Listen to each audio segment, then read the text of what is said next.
Maintenant, nous allons aller dans un phénomène, fidèle téléspectateur, qui fait parler de lui. Oui, vous allez sur les réseaux sociaux, vous allez dans différentes discussions. En tout cas, les gens en parlent. On est dans le phénomène Oujana. Vous voyez de quoi il s'agit? Quelqu'un a posé la question. Je répète ce qu'on on a demandé. Hein, c'est pas moi. Je répète la question qui a été posée par certains. Mais Mélissa dit Oujana. Ah, je sais là où tu veux en venir. Mais dis-le. Oujana. Ah ben voilà, vous avez la réponse. Quelqu'un a demandé. Bah, le baron de Oujana. Tu as pris beaucoup de temps d'ailleurs. Tu t'es vraiment concentré alors, derrière le phénomène Oujana, parlons-en à travers le reportage aujourd'hui et puis on va revenir sur le plateau pour commencer.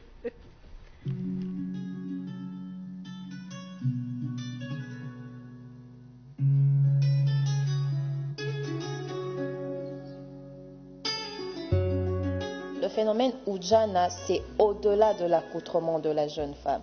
Le phénomène Oujana, c'est de la prostitution carrément.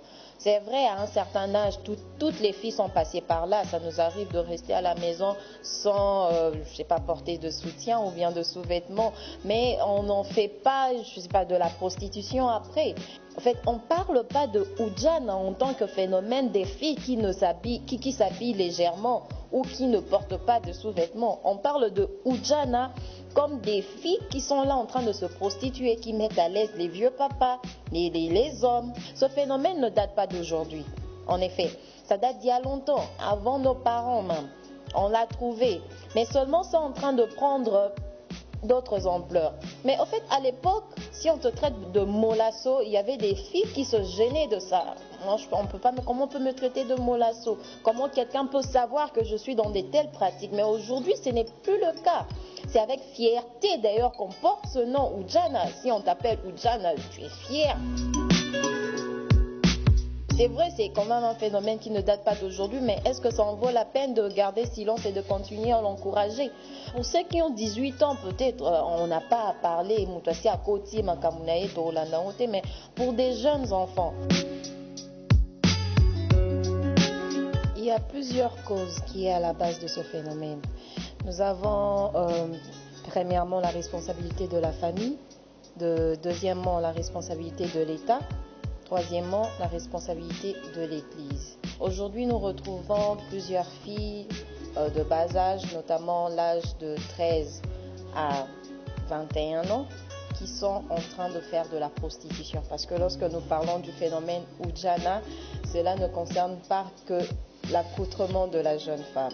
Nous voyons derrière cela la prostitution. Je suis en train de lutter contre la prostitution juvénile, ce qui concerne les enfants de moins âgés de 18 ans. Il y a aussi un vent qui souffle à Kinshasa. En fait, c'est pas un vent, mais ça, c'est l'habitude à Kinshasa. On suit la mode.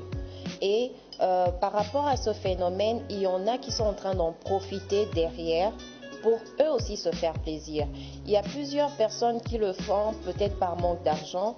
Il y a d'autres qui le font pour un style de vie. Ils veulent se retrouver avec tout ce qu'il y a de nos jours, la technologie qui évolue, tout le monde veut être à la page et quand on ne sait pas s'en offrir, on se fie à cela. Mais il y en a de la classe moyenne qui le font peut-être par plaisir, ou bien peut-être parce qu'elle a des problèmes psychiques ou bien spirituels, on ne sait pas préciser.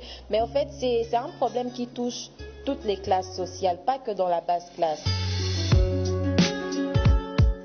D'abord, je vais m'adresser aux hommes, parce que c'est vous les hommes qui vous nous avez mis dans ce pétrin. Alors c'est à vous de nous sortir de là.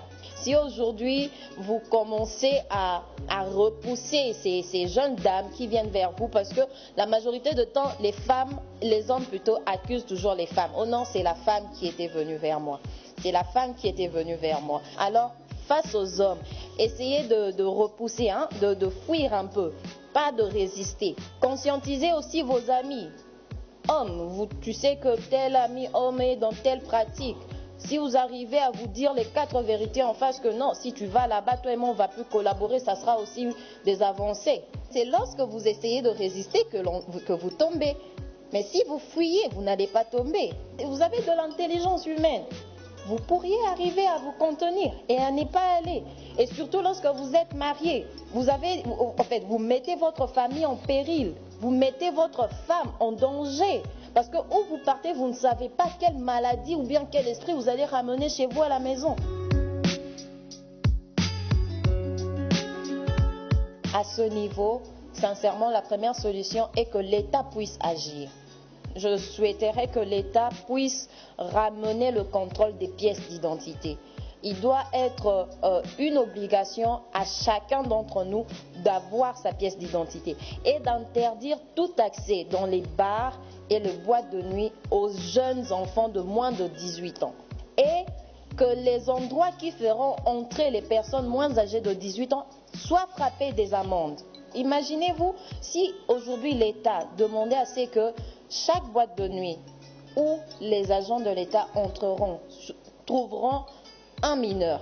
Ça sera amende de 300 $ par mineur. Et imaginez qu'il y ait 10 mineurs dans un bar. Il va payer 3000 $. Qui va vouloir perdre 3000 $ en une soirée? Qui? Personne. Aux jeunes femmes qui ne sont pas encore dedans, je vous en supplie, la vie n'est pas rose. Même les personnes qui ont réussi leur vie n'ont pas commencé directement en ayant beaucoup d'argent. On commence toujours quelque part. Pour atteindre une rose, on doit passer par les épines. Alors, s'il faut vendre même des beignets parce que tu n'en as pas, vends les beignets. S'il faut vendre du maïs, du charbon, fais-le. Ce n'est pas en allant te prostituer que tu auras de la valeur. Il y en a aussi qui sont dedans. Je vous dirais que ezana oyo bazalaki na kati pe babima. Lelo pe vi na bango ebonga. Mais ezana misusu bazalaki na kati bakufa. Alors yeba eloko lingi na vi na yo. Koluka oganye vi noki e romema yo esika moko te. Ba misusu ozo kreze liwa na yo. Teka nguba, teka masangu, teka makala, mais luka oganye vi na yo loyalement que osala kindumba. Koke kobimana mibale abatu. Po mibale ozobimana bango lelo s'en foutait. Oloba te biso ba ujana tokipaka te tozalaka zuwa te, mais place ye pas okende après oyebi te maladi wa romemela yo. Soki aza muto bakisi biloko wa romemela on na nzoto ozo perdre avenir na yo, ozo perdre vie na yo likolo ya biloko ya mokili. Arrêtons de chercher le fruit de la chair. Cela ne nous apportera rien du tout.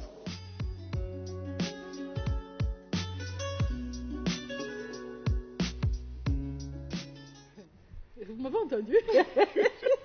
Je ne crois pas. Non, hein? Heureusement. Parce que franchement, si vous m'aviez entendu, j'ai dit le papa de Tru est tombé. Enfin, la fille de Tru aussi est tombée. Ah oui, non, la fille fait en sorte que le papa d'autrui tombe. Ah.